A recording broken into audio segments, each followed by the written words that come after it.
Within the world of project management, it can feel at times that battle lines have been drawn between two schools of thought. On one side is the traditional waterfall approach, and on the other, the young, hip and cool upstart Agile. With purists on both sides claiming that one is better than the other, knowing when to use them is key. In order to help you, I've created this video. For those of you new to the channel, I recommend first watching my 2 introduction videos on Agile and Waterfall. These outline how both approaches work and cover some of the core concepts that I'll touch on today. So, which is best? In order to answer that question, we first need to assess 3 critical factors, as by determining answers to these will help you to decide when to utilize each approach. The first critical factor is determining what type of project you are leading. Projects fall into 2 camps, development and deployment. Development projects can be characterized by taking an abstract idea or concept and developing it into a tangible product or service.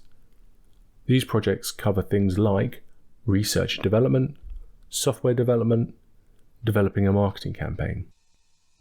Deployment projects take a physical product or service and establishes it within an environment, be it a customer's, a third party's, or internally within the organization in which you operate. Types of projects that fall into this category are telecommunication rollout projects, real estate, building a property, IT infrastructure projects. The next critical factor is the commercial terms of the contract and relationship with the customer. Contracts will capture one of the following types of agreement, either implicitly or explicitly, and they are fixed price or time and materials. Fixed price outlines the goods and service that were provided for one price, no matter how much expense that the company delivering it incurs.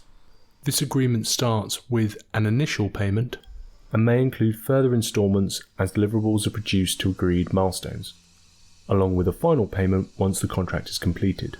It is dependent on planning that is rigid and conducted up front, which makes sense when specifications, rates, and requirements are highly predictable and is suited to situations where there is a fixed or limited budget, hard deadlines with clear requirements, small projects with limited scope, for example, developing an MVP.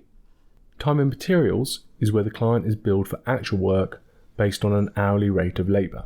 Customers are charged for the amount of hours spent on a specific project, plus the cost of materials. The main advantage of this approach over fixed price is that of flexibility, enabling the project team to adjust to changing requirements.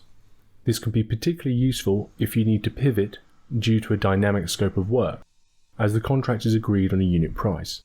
It allows the volume of work to be modified and resources can be mobilised quicker, as it does not require as rigid a planning process.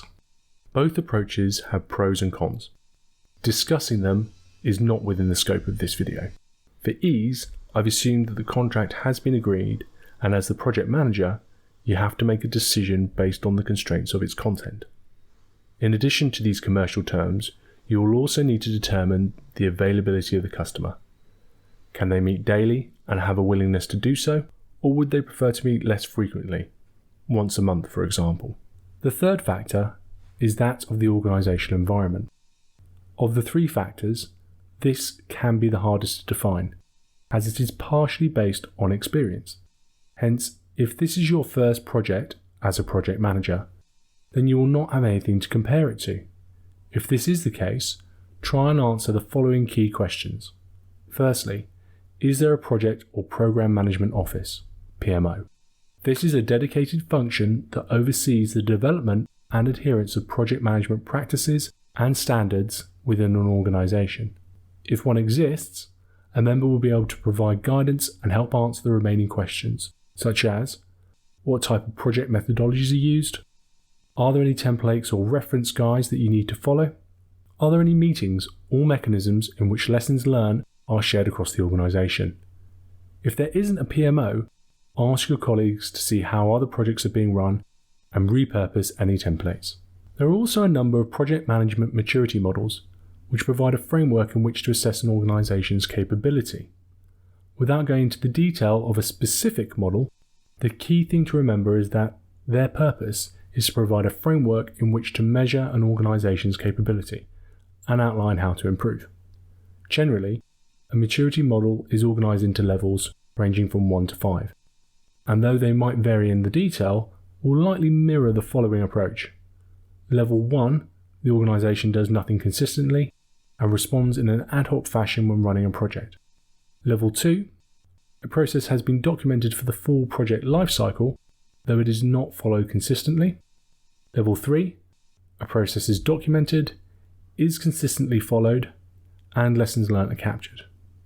Level 4, a process is documented, consistently followed, lessons learned are captured, and management measure performance and take corrective action to improve the consistency of project outcomes.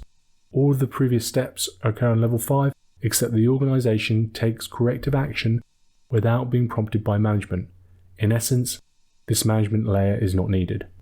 Determining where the organization is against these 5 levels, in conjunction with answers to the previous questions, will provide you a rough assessment of how mature the organization is, though, more importantly, it will enable you to determine if your preferred approach to managing the project is understood throughout the organization. If it isn't, you'll have to either tailor your approach or get buy-in from management, along with spending a portion of your time coaching stakeholders in a new way of working. Understandably, both of these options have associated risks. Now that you know what the 3 critical factors are, you need to understand how they interact to inform a decision on selecting the right approach. In order to do this, I'll outline 3 scenarios. In scenario A, you are tasked with project managing the rollout of a new 5G telecommunications network to 1,000 sites.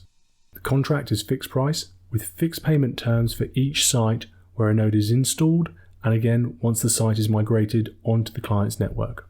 The company you work for has done this multiple times, has a dedicated PMO function, has skilled planners and engineers in deploying mobile networks, along with dedicated third-party suppliers and vendors. The client has requested a monthly steering meeting with regular status reporting to be provided via email. In this setting, I would run it using a waterfall approach. In scenario B, you work for a digital design agency who develops software apps using Agile sprints. You've been tasked with leading your first project to develop a new client application. The contract is time and materials, and the product backlog has not yet been captured, so the scope is dynamic. The customer is able to meet on a daily basis and has previously worked with your company. In this setting, I would recommend continuing to use an Agile approach, though I would discuss with a colleague how previous projects have been managed with this particular client. In scenario C, you work for a software vendor who is running a research and development project with a key client. The team who are tasked with delivering the project are used to working in sprints.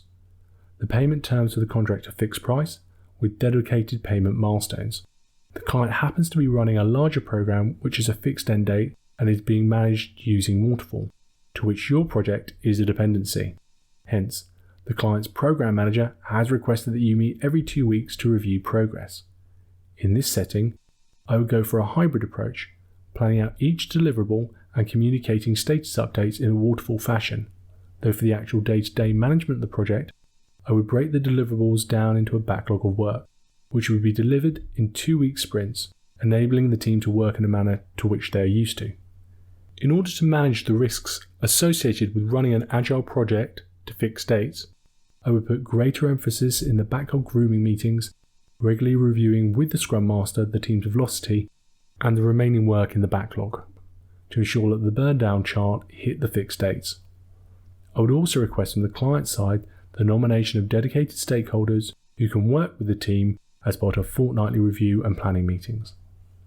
Though hybrid methodologies are not yet strictly formalised, this example is to demonstrate how you might need to flex your approach in certain settings.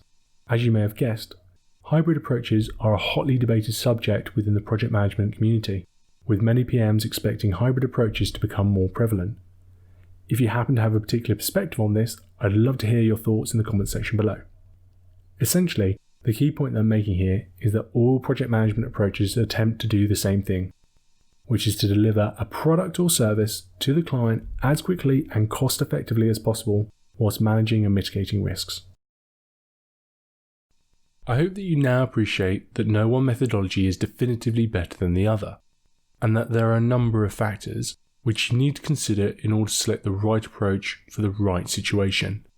If you found this video useful, please click on the like and/or subscribe buttons. Until next time, take care.